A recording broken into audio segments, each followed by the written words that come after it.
पूरी दुनिया की सांसें 21 अप्रैल को लेकर अटकी हुई हैं। ये वो डेडलाइन है जब इस वक्त ईरान और अमेरिका के बीच जो सीज फायर है उसकी मियाद ख़त्म हो रही है। अगर 21 अप्रैल तक इस मियाद का ख़त्म होने के बाद भी विवाद का कोई हल नहीं निकल पाया तो दुनिया एक ऐसे विनाशकारी युद्ध की गवाह बन सकती है जिसकी आंच पूरी दुनिया पर अपना असर दिखाएगी। समय मुट्ठी में फंसी रेत की तरह फिसल रहा है। अमेरिका इस जिद पर अड़ा हुआ था कि ईरान 20 साल तक यूरेनियम संवर्धन पर रोक लगा दे, जबकि तेहरान इसे 10 साल से कम रखने की बात कह रहा था। देखिए, यूरेनियम संवर्धन नहीं करेंगे 10 साल तक, इस बात के लिए ईरान भी राजी हो गया, लेकिन उसके बावजूद अमेरिका ने उसमें 10 साल और जोड़ने की बात पर रोड़ा अटका दिया। इस बात पर अब दोनों देशों के बीच ऐसी खाई खुदी हुई है कि बातचीत सीधा धड़ाम हो गई। दरअसल एक्सक्यूज की रिपोर्ट के मुताबिक हाई वोल्टेज ड्रामे की पोल तो खुल ही गई। अमेरिका की शर्तें किसी फरमान जैसी थी। अमेरिकी बातचीत ईरान के प्रति मेज पर 20 साल के प्रतिबंध पर अड़ी रही, जिसके साथ अन्य सख्त पाबंदियों का एक लंबा पुलिंदा भी था। लेकिन ईरान ने इस अमेरिकी दबाव के आगे झुकने से साफ इनकार कर दिया। लगभग तो ईरान मान ही रहा था तुम्हारी बात, लेकिन उसके बाद भी और 10 साल जोड़ना, ये तो एक तरह की तानाशाही यहाँ पर रही। हालांकि जब आप किसी के साथ नेगोशिएशन के टेबल पर जाते हैं तो थोड़ा आपको भी और थोड़ा सामने वाले को भी नेगोशिएट करना होता है। तेहरान ने 20 साल की शर्त को सिरे से खारिज कर दिया और बहुत कम समय का काउंटर ऑफर वॉशिंगटन के सामने रखा। दोनों पक्षों में तनातनी इतनी बढ़ गई कि कोई भी अपनी जगह से 1 इंच भी पीछे हटने को तैयार नहीं हुआ और किसी समझौते तक बात पहुंचने से पहले ही ये फेल हो गई। सिर्फ सालों का फासला नहीं था, बल्कि अमेरिका की ओर से एक सनक जैसी आग में घी डालने का काम भी किया गया। एक रिपोर्ट के मुताबिक अमेरिका ने मांग रखी कि ईरान अपने पास मौजूदा हाई एनरिच्ड यूरेनियम का पूरा जखीरा देश के बाहर भेज दे। सीधे शब्दों में कहें तो अमेरिका चाहता था कि ईरान पूरी तरह से निहत्था हो जाए, लेकिन ईरान ने इस मांग को साफ इनकार कर दिया और करारा जवाब देते हुए यूरेनियम सरेंडर करने से भी इनकार कर दिया। क्योंकि जिस तरह की परिस्थितियां इस वक्त बनी हुई हैं, उसे देखते हुए जो होर्मुज है, स्ट्रेट ऑफ होर्मुज, एक बहुत ही महत्वपूर्ण विषय दोनों ही देशों के बीच समझौते को लेकर बना हुआ है। अमेरिकी प्रेसिडेंट डोनाल्ड ट्रंप ने होर्मुज स्ट्रेट में समुद्री नाकेबंदी तो शुरू कर ही दी और चेतावनी भी दी कि अगर कोई ईरानी जहाज अमेरिकी नाकेबंदी के पास आता है तो उसे तुरंत खत्म कर दिया जाएगा। उसके उलट एक वीडियो देखने को मिला जो सोशल मीडिया पर काफ़ी वायरल भी हुआ। अगर कॉपीराइट का इशू नहीं आया तो इसके साथ बातचीत के साथ भी आप वो वीडियो देख पाएंगे, जिसमें साफ साफ दिखाई दे रहा है कि अमेरिकी वॉरशिप स्ट्रेट ऑफ होर्मुज की तरफ बढ़ रहा है और ईरान का जो जहाज है पानी में पहले से ही तैनात है और वहां से अनाउंसमेंट की जा रही है, चेतावनी जारी की जा रही है कि अगर एक कदम भी आगे बढ़ाया, पूरा फिल्मी सीन हो गया था कि अगर एक कदम भी आगे बढ़ाया तो हमला कर देंगे। हालांकि इसके लिए वही तरीका इस्तेमाल होगा जिससे समुद्र में ड्रग तस्करों के जहाज को रोके जाने के लिए किया जाना था। यह अमेरिका की तरफ से चेतावनी दी गई थी। तेजी और सख्ती से इस फैसले को लागू किए जाने की भी बात कही गई थी और यह फैसला जिसके तहत जो भी जहाज होर्मुज से गुजरेगा उसे रोककर उसकी जांच की जाएगी और खासतौर पर उन जहाज़ों पर नज़र रखी जाएगी जिन्होंने ईरान को टोल दिया है।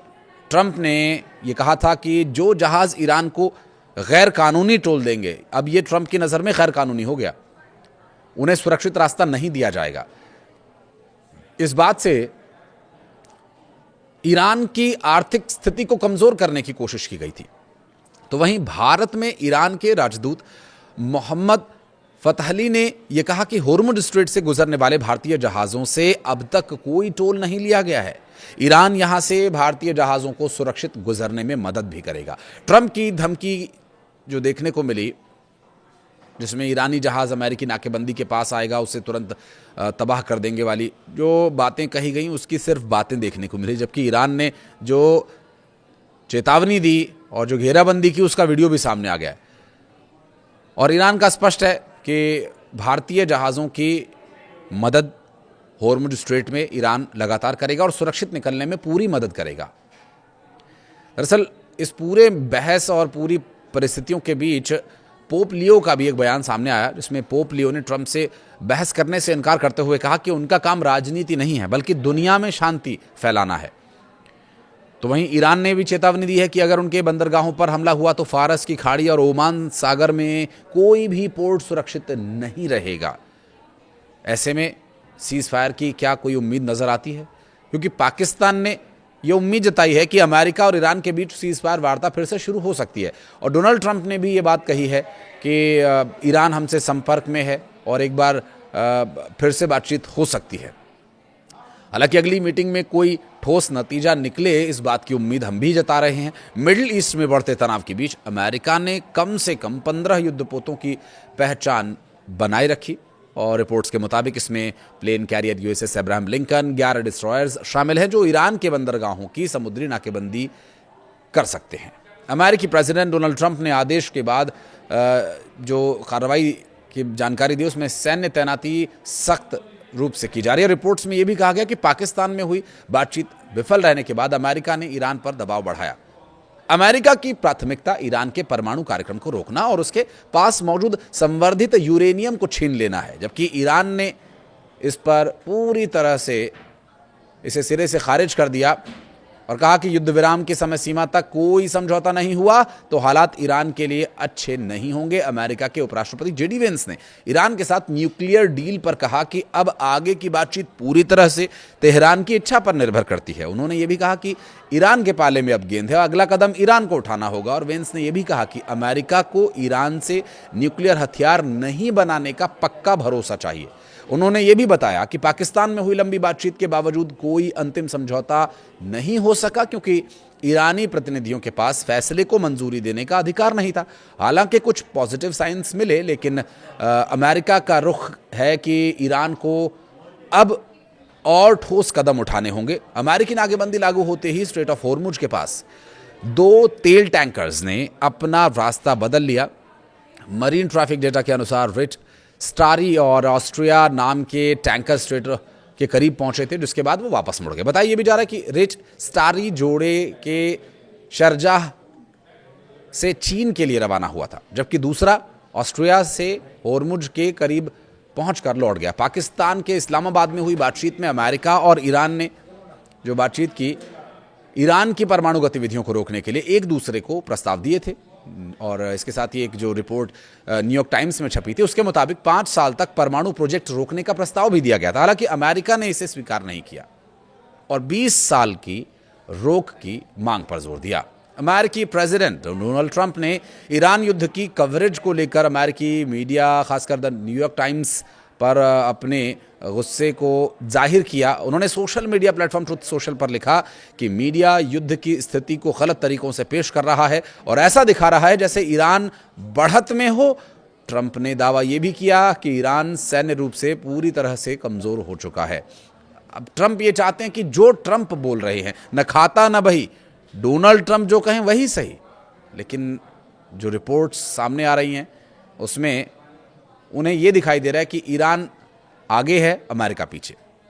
द न्यूयॉर्क टाइम्स को फेक न्यूज और भ्रष्ट मीडिया बताते हुए भी आरोप लगाया कि वो झूठ फैला रहे हैं, देश और उनके समर्थकों के खिलाफ काम कर रहे हैं। ईरान के विदेश मंत्री अब्बास अराक्ची ने खाड़ी क्षेत्र में होर्मुज में अमेरिका को उकसाने वाली गतिविधियों को लेकर कड़ी चेतावनी दी। उन्होंने कहा कि ऐसे कदम क्षेत्र और पूरी दुनिया की शांति और सुरक्षा के लिए खतरनाक साबित हो सकते हैं। फॉक्स न्यूज एजेंसी के मुताबिक अराक्ची ने यह बात रूस के विदेश मंत्री सर्गेई लावरोव के साथ फोन पर बातचीत के दौरान कही। उन्होंने जोर देकर कहा कि परिस्थितियों को और दबाने वाले कदम गंभीर परिणाम ला सकते हैं। दक्षिणी लेबनान के अल तैयारी कस्बे और इजराइल की ओर से हवाई हमले की भी खबर सामने इस बीच आई। सूत्रों के मुताबिक हमले के बाद इलाके में धुआं उठता देखा गया और लोगों में दहशत का माहौल है। फिलहाल इजरायली सेना की ओर से इस हमले पर कोई आधिकारिक प्रतिक्रिया नहीं दी गई है। दक्षिणी लेबनान में हाल ही के दिनों में लगातार हवाई हमले तेज हुए हैं, जिससे सीमा क्षेत्र में तनाव और बढ़ गया है। अमेरिकी प्रेसिडेंट डोनाल्ड ट्रंप ने कहा कि उनकी चीन के राष्ट्रपति शी जिनपिंग से भी इस मुद्दे पर सीधी बातचीत नहीं हुई है, लेकिन उनका मानना है कि चीन भी पश्चिम एशिया में जारी युद्ध खत्म होते देखना चाहता है। ट्रंप ने यह कहा कि अमेरिका और चीन के रिश्ते काफी अच्छे हैं और शी जिनपिंग भी तनाव को कम करने के पक्ष में है। जबकि ट्रंप ने यह भी चेतावनी दी है कि अगर चीन तेहरान को सैन्य मदद देता है तो उसे गंभीर परिणाम भुगतने होंगे। बताया यह भी जा रहा है कि जो यात्रा पहले टल गई थी, अब अगले महीने 14-15 मई को बीजिंग में यह मुलाकात हो सकती है। व्हाइट हाउस ने इस दौरे की भी पुष्टि की है।